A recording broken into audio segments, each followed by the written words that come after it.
Господине Муковски, расипнички или развоен, како го оценувате предложениот ребаланс на буџетот? Добро, се не би можел така да го формулирам, меѓутоа тоа е некоја формулација од претходно што имаше сега новото парламентарно мнозинство, дека кога ВМРО, ДПМН и коалицијата беа на власт, има расипнички буџет.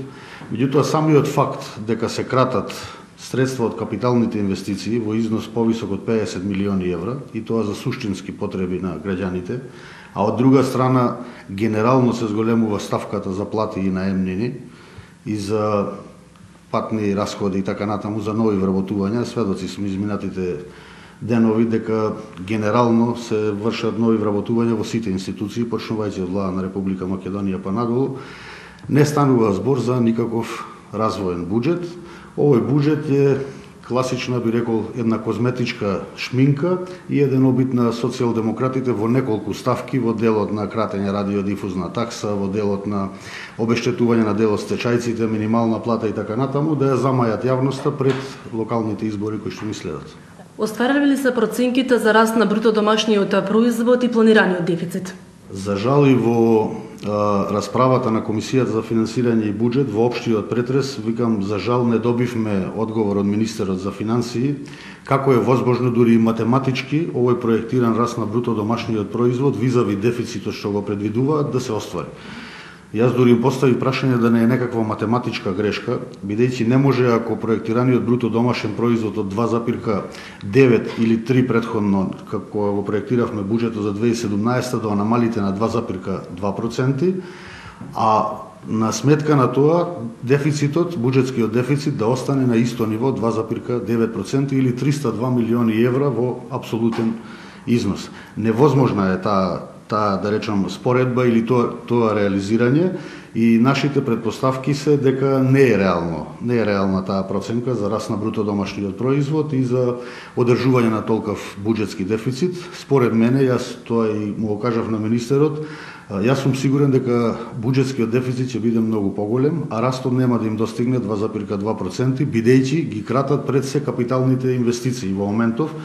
И како дополнение, во првиот квартал растот на бруто домашниот производ е 0%. Значи ништо од она што го ветуваа пред граѓаните дека растот ќе биде 5-6% или повеќе. Најголем дел од парите се кратат во делот на капиталните инвестиции. Дали тоа ќе помогне на македонската економија? Главен двигател на македонската економија до сега беше растот на капиталните инвестиции, особено секторот градежништво. Во моментов, за жал, новата влада ги има стопирано сите стратешки проекти во Република Македонија. И изградбата на автопатиштата, како што е Кичево Охрид, Миладиновце Штип, магистралниот експресен пат Кочани Штип, не го пуштаат се уште автопатот од Демир Капија до Смоквица, железничката пруга, реконструирањето е исто така стопирано, гасоводот е стопиран.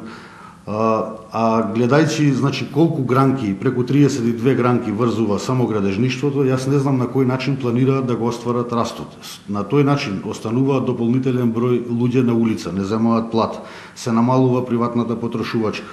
Инвеститорите кои што инвестираат, особено странските и домашните, се наоѓаат во една дополнителна несигурност, особено со изјавите што и дава во претходниот период, дека не требало да има странски инвестиции, дека ќе правеле ревизија како тие странски инвестиции дошле во земјата, колкави биле нивните бенефиции и така натаму, а за сметка па на сето тоа гледаме еден минорна висина на средства од само 2,1 милион евра, што се одделуваат во ребаланс на буџет за поддршка на мали и средни предпријатија. На кој начин планира, значи, да ја намалат невработеноста, да озголемат извозот, капиталните инвестиции да бидат на високо ниво за да расте бруто домашниот производ, мене искрено не ми е јасно во досегашниот период, бидејќи, еве само ако ја погледнете во делот на јавните набавки, ниту една нова јавна набавка во изминатиот период нема. Сведоци сме за жал на нови вработувања, на терање од работа, на малтретирање на луѓе и така натаму, стопирање на проекти, меѓутоа немаме никаква нова дополнително додадена вредност која што ќе влијае на зголемување на бруто домашниот производ. Власта кога беше во опозиција го критикуваше задолжувањето, но сега и таа го прави истото и тоа со засилено темпо. Гледаме и во ребалансот на буџетот задолжувањето ќе се зголеми.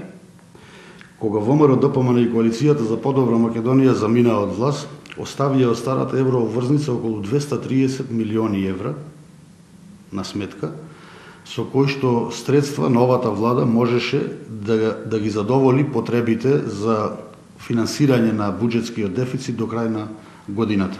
Дополнително оставивме ликвидна сметка, значи не беше сметката во минус, се оставија дополнителни средства. Се поставува прашањето зошто владата се задолжува барем во изминатите 40 на дена, а задолжувањата се околу 70 милиони евра, со поголемо темпо од она што претходно се задолжуваше минатата влада и кое што беше под жесток удар и критика. Да, тие викаат за тековни раздолжувања и така натаму, меѓутоа ако направите една паралела ќе видите дека многу повеќе се задолжуваме отколку што се раздолжуваме. И да потенцирам тие средства, значи никаде не е спомнато каде ќе се искористат од старата еврообврзница околу 230 милиони евра. Со ова темпо на задолжување, новата влада до крајот на годината би требало да се задолжи околу 500 милиони евра, ако земе нова еврообврзница, што го најавуваат онака срамежливо. Го испитувале пазарот, па каматните стапки биле пониски, повисоки и така натаму. Моите проценки се дека до крај на годината, бидејќи нема да можат да го остварат овој проектиран бруто домашен производ, дефицитот ќе се зголеми и ќе морат да земат еврообврзница во висина од околу 300 милиони евра, за жал. Господине Муковски, ви благодарам за интервјуто.